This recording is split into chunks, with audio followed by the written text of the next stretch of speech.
ईमानदारी से पूरी जिंदगी काम करता आ रहा है बगैर किसी लोभ के, उस शख्स की इज्जत करनी चाहिए, मुखालिफ धड़े को भी इज्जत करनी चाहिए, हर शख्स को इज्जत। तो शहीद मिलत लियाकत अली खान साहब ईमानदारी का एक सबूत है कि जब उन एक नवाबजादा इस मुल्क में आते हैं, उसके कपड़े प्रेसिंग के लिए जाते हैं, जब वो शहादत का जाम नोश करते हैं तो उनके बनियान पे पैबंद है। ये उनके रहन सहन था। तो मुझे इससे एक बात याद आई, इमाम जाफर सादिक अलैहिस्सलाम को किसी ने कहा कि आप इतने बड़े इमाम हैं, एक बहुत बड़े खानदान से आपका ताल्लुक है, और आप ये जो कपड़े पहने हुए हैं ये तो बखमल के कपड़े पहने हुए हैं, तो ये आपकी सादगी किधर है, आप तो बड़े ठाट से रहते हैं। तो उन्होंने अपनी खोली शेरवानी जो भी उनका चोगा था और अंदर से उन्होंने देखा कि वो जो हमारे यहाँ जिससे बोरियां बनती हैं, साठ से भी सादा कपड़ा होता है, तो अंदर से वो लगा हुआ था। हम खद्दर खत्था कहते हैं, खद्दर तो अलग कपड़ा है, खत्था होता है जिसमें आमतौर पे चरवाहे अपना घास डालते हैं। तो उसने कहा मेरे लिए यही है जो अंदर से लगा हुआ है, ये क्योंकि जिस मसनद पे मैं बैठा हुआ हूँ उसकी रिक्वायरमेंट है। शहीद मिलत के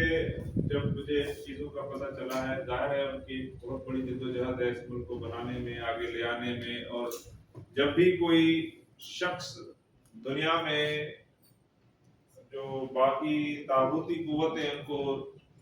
एक थ्रेट की तरह नजर आता है तो उसके पीछे लगती हैं, चाहे वो शहीद मिलत की शक्ल में हो, ज़ुल्फ़िकार अली भुट्टो की शक्ल में हो, दीगर आने वाले तमाम जितने भी रहनुमा इस मुल्क में आए हैं, उन सब के लिए अल्लाह ताला शहीद कभी नहीं जाते, हमारा ये ईमान का हिस्सा है, वो अल्लाह ताला बारह जन्नत में जगह दी हुई है। सबको इस मुल्क के लिए उसी जज्बे के साथ काम करने की तौफीक अता करना। जहाँ तक ताल्लुक है आज के इस मौजू की के जो अमेंडमेंट्स आ रही हैं, देखिए मैं कानून का तालमेल हूँ, किसी सियासी जमात से मेरा ताल्लुक नहीं है, पूरे मतलब मेरी लीनिएज में हम किसी सियासी जमात का हिस्सा या किसी हुकूमती जमात का हिस्सा नहीं रहे। लिहाजा मेरी जाती अंडरस्टैंडिंग ये है कि कानून साजी करना, जैसे यहाँ पे जस्टिस परवेज साहब तशरीफ फरमा है, फैसले करना अदालतों का काम है। जज पाबंद नहीं है कि वो हर फैसला जो करे वो जरूर सही, हाँ इसका पाबंद है कि वो उस प्रोसेस को फॉलो करे। जैसे हमारे यहाँ प्रोसीजर है, दीवानी मामलात के लिए सिविल प्रोसीजर को हम अडॉप्ट करते हैं, अगर उस प्रोसीजर को जज फॉलो नहीं करता तो चाहे उसका फैसला दुरुस्त भी हो लेकिन वो ड्यू प्रोसेस के बगैर माना जाता है और उसको अदालतें क्वाश करती हैं, कहते हैं इस अदालत इस फैसले की कोई भुकत नहीं है। लेकिन अगर उसी ड्यू प्रोसेस को फॉलो करते हुए एक जज अगर कोई फैसला करता है जो गलत फैसला साबित होता है, उससे हम कोई फैसला नहीं करेंगे। अगर सुप्रीम कोर्ट से कोई ऐसा फैसला हो जो कि बज़ाहिर गलत हो, लेकिन क्योंकि सुप्रीम कोर्ट ने किया है, प्रोसेस को फॉलो करके किया है, तो उसको तस्लीम किया जाता है। और उसमें मैं आपको 2000 नहीं 1978 की एक जजमेंट है, 76 में आई थी अमेरिकन साइनामिड की जजमेंट, और वही जजमेंट फिर 78 में उसको रिव्यू किया गया 2010 में। अब 78 के बाद 2010 में उसके खिलाफ एक और रिव्यू आया कि ये जजमेंट गलत है।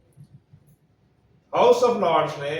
ये कह के वो 2078 में उस फैसले को टच नहीं किया था, 2 साल बाद, it's too recent to change although this judgment appears। मैं इसलिए जैसे जहाँ परवेज साहब और हमारे भाई हमान साहब मौजूद में ये बात कर रहा हूँ क्योंकि उन्होंने इन प्रोपोजिशंस पे काम किया हुआ है। तो उन्होंने ये हाउस ऑफ लॉर्ड्स 78 में उन्होंने ये कहा कि it's too soon to change it दिया है, जो 2 साल बाद आज की कमेटी को उसमें कुछ नजर आ रहे हैं, उन्होंने उस फैसले से एग्री नहीं किया लेकिन चेंज नहीं किया। 2010 में वो जाके सेटल हुआ कि नहीं वो फैसला दुरुस्त है, और आज तक इंग्लैंड के जूरिस्प्रूडेंस में इंटरिम इंजंक्शन के ऊपर वो 76 वाली जजमेंट अप्लाई होती है। यही मेरा कहना है, कानून साजी करना पार्लियामान का हक है। अगर हम ये कहते हैं कि पार्लियामान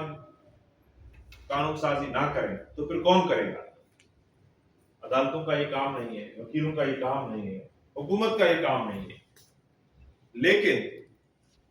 اس چیز کی یقین دہانی کرنے کے لیے کہ جو کچھ کر رہے ہیں یہ غلط نہ ہو جائے، اس کے لیے رولز آف بزنس پرووائڈ کیے گئے، جس کے اندر یہ طے ہے کہ کوئی بھی مسودہ جب وہ لایا جائے گا تو اس کے اوپر ایک ڈیبیٹ ہوگی،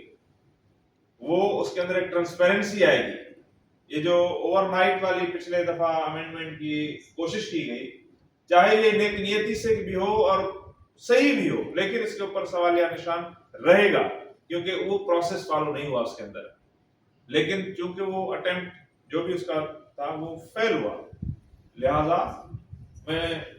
ابھی بھی پارلیمان سے یہی مطالبہ کرتا ہوں کہ آپ بالکل اپنے حق کو ایکسرسائز کریں، لیکن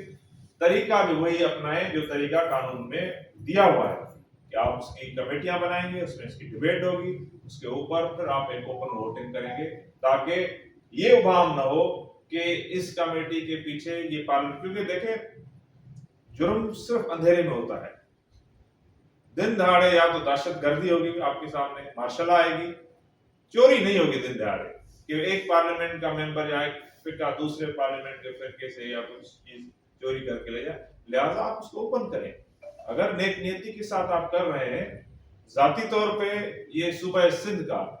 اور میرا خیال ہے باقی چھوٹے صوبوں کا بھی مطالبہ یہ ہونا چاہیے کہ ہمیں برابری کی نمائندگی ملنی چاہیے تمام اداروں میں،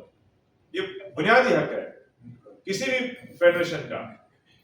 سندھ کا یہ مطالبہ 2015 میں نے پی ایچ ڈی کا پیپر پڑھا تھا، اس کے اندر بھی میں نے یہ بات کہی تھی، اس میں ہمارے جسٹس منیب اختر صاحب بھی بیٹھے ہوئے تھے، عقیل احمد عباسی بھی بیٹھے ہوئے تھے۔ میں نے کہا یہ ملک کا جو آئین ہے، ہم ٹرائیکاٹمی آف پاورز کی بات کرتے ہیں، یہاں کہاں ہے ٹرائیکاٹمی؟ یہ تو ڈائیکاٹمی ہے۔ آپ کے جو لیجسلیچر اور ایگزیکٹو ہے وہ ایک ہی جگہ سے ہو رہا ہے، ایگزیکٹو ایکچولی لیجسلیچر کا نمائندہ ہے، آپ کی صرف لیجسلیچر الیکٹ ہوتا ہے اور اس لیجسلیٹر میں بائی میجورٹی کسی بھی اپنے نمائندے کو پرائم منسٹر نامینیٹ کرنا ہوتا ہے، پھر وہ پرائم منسٹر اپنی کابینہ نامینیٹ کرتا ہے، لیکن وہ پارٹ لیجسلیچر کا ہی ہے۔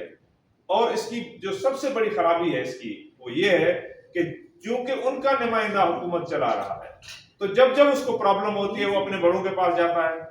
لیجسلیچر کے پاس جاتا ہے کہ مجھے قانون سازی کر کے دیں، ٹیکس بڑھا کے دیں، فلاں چیز میں جو اظہار رائے ہے اس پہ پابندی لگا کے دیں، جو جہاں جہاں پہ حکمران کو تکلیف ہوگی حکومت کو اپنے آئرن فسٹ کو چلانے میں، وہاں وہ اپنے بڑوں کے پاس جائے گا اور میجورٹی اس کی آلریڈی ہے، جبھی تو وہاں بیٹھا ہوا ہے، وہ قانون سازی سمپل میجورٹی سے کرا لیتا ہے۔ آپ کی آئین سازی سے اتنا نقصان نہیں ہوتا اس ملک میں جتنا قانون سازی سے ہو رہا ہے، روزمرہ کی قانون سازی۔ آپ کی جو پالیسی بنتی ہے، کیونکہ آئین سازی 18ویں امینڈمنٹ کے بعد آپ کی ایک اور امینڈمنٹ آئی جس کے ساتھ یہ پارلیمنٹری کمیٹی اور جوڈیشل کمیشن کی جو کمپوزیشن تھی اس میں رد و بدل ہوئی، لیکن آپ اس کے علاوہ دیکھیں یہ جو آپ کے ملک میں تجارت نہیں پھیل رہی یا آپ کے ملک میں جو عام جو لوگ پروفیشنز نہیں فعال ہو رہے، اس وجہ سے کہ آپ کی لانگ ٹرم اکنامک پالیسی نہیں بن رہی۔ ہماری جون میں بجٹ آتی ہے، جولائی میں امینڈ ہو جاتی ہے۔ اب جون میں جو کاروباری آدمی کاروبار کرنا چاہے گا وہ کم سے کم 2-4 سال کا تو پلان بنائے گا۔ میں ایک چھوٹی سی دکان بھی بناؤں تو مجھے پتا ہے کہ میں نے اس کے اندر کتنا کیپٹل ڈالنا ہے اور کس حساب سے اس کو آگے نکالنا ہے۔ اگر 6 مہینے بعد وہ قانونی نہ رہے جس کے تحت میں نے دکان بنانے اپنا پلان بنایا تو میرا دکان تو وہی ختم ہو گیا۔ یہاں پہ کاروبار اس لیے ڈوبے جا رہے ہیں کہ آپ کی کوئی لانگ ٹرم اکنامک پالیسی یا کوئی لیجسلیشن نہیں چل پا رہا۔ ہونا یہ چاہیے کہ لیجسلیچر ایگزیکٹو پہ چیک ہونا چاہیے، ہم قانون بنا کے دیتا ہے اور جس نے بھی حکومت کرنی ہے اس قانون کے مطابق کرے اور وہ سیپریٹلی الیکٹ ہو کے آئے تاکہ اس کا نیکسس نہ رہے، انڈیپینڈنٹ ہو ایک دوسرے سے۔ اسی طرح سے جوڈیشری کی بات ہے، جوڈیشری کی انڈیپینڈنس اب ہمارے ہاں کیا ہو گیا ہے، ایگزیکٹو اور لیجسلیچر ایک جگہ پہ اکٹھا ہو گیا اور جوڈیشری تیسرا فریق اکیلا ہو گیا ہے، اس لیے ہمیشہ پھر وہ تیسرا فریق اپنے آپ کا مقابلے کرنے کے لیے وہ سپورٹ ڈھونڈتا ہے اور پھر آپ کو پتا ہے کہ وہ جوڈیشری نے اب تک کہاں سے سپورٹ ڈھونڈی ہے۔ اگرچہ یہ پراپر انڈیپینڈنٹ ہو کہ تینوں برابر کے فریق ہوں، کسی کو سپورٹ کی ضرورت نہیں پڑے گی کیونکہ تینوں ایک جیسے سگارے ہوں گے، طاقتور ہوں گے، لہٰذا یہ ضرور انڈیپینڈنس کو انشور ہونا چاہیے کہ ایگزیکٹو بھی الگ ہو، لیجسلیچر بھی الگ ہو اور جوڈیکیچر بھی ہمارا الگ ہو تاکہ تینوں کی، اور پھر ایسا نہیں ہو سکتا کہ ایک ملک میں تینوں کا ایک دوسرے سے کوئی تعلق نہیں ہے۔ अपॉइंटमेंट का प्रोसेस है, आपने नुमाइंदगी दी है। मुझे इस पे ज़ाती तौर पे जो कह रहे हैं कि अपॉइंटमेंट पे अगर पार्लिमानी कमेटी को मर्ज किया जाए जुडिशल कमीशन के साथ तो इससे जुडिशरी की इंडिपेंडेंस कंप्रोमाइज हो रही, बिल्कुल नहीं हो रही। इसलिए नहीं हो रही, इसकी दलील है आपके सामने। असल में आपकी सिचुएशन ही नहीं चेंज हो रही। जो पार्लिमानी कमेटी है उसके अंदर 4 मेंबर हैं, 2 ट्रेजरी बेंच के हैं और 2 अपोजिशन के हैं। वो 4 मेंबर, क्योंकि पार्लिमानी कमेटी 18वीं अमेंडमेंट के बाद एक कमेटी बनी, जुडिशल कमीशन के अंदर नुमाइंदगी हुकूमत की ज्यादा थी, उसको चैलेंज किया गया, रिव्यू के लिए भेजा गया और ये कहा गया कि आप अपनी एक कमेटी बनाएं जिसमें जो प्योरली आपकी पार्लिमानी कमेटी का वजूद उसके बाद आया, और जब हम फैसला करेंगे तो उसको आप रिव्यू कर लीजिएगा, लेकिन इनिशियल फैसला हमें करने दें। जो आज की जुडिशल कमीशन है, एग्री हुआ, सब कुछ हुआ। जब वो कमेटी बनी उसके सामने जो भी नॉमिनेशन गया, अगर किसी नॉमिनेशन को उन्होंने रिजेक्ट किया तो उसको ओवररूल किया गया, किसी नॉमिनेशन को उन्होंने